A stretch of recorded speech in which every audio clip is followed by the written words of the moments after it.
Streetnews.it, siamo qui al Teatro Nadur di Cicciano per l'evento L'amore conta, in memoria di Vincenzo Napoletano, una serata che unisce lo spettacolo alla solidarietà. Infatti la parte dell'incasso sarà devoluta a Carlo, un ragazzo di 16 anni in cura presso il Bambino Gesù di Roma.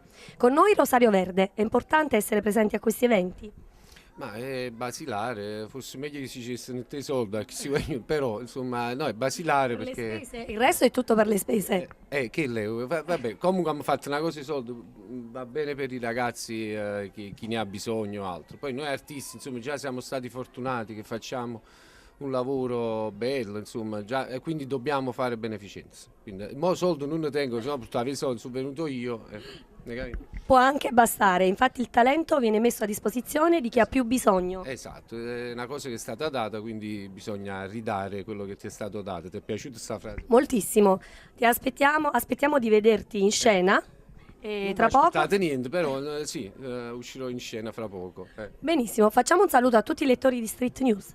Allora, a tutti i lettori di Street News, già il fatto che siete lettori già è una grande cosa, insomma, leggere fa bene. Stamattina stavo leggendo che leggere fa bene proprio alla psiche, rilassa, fa bene.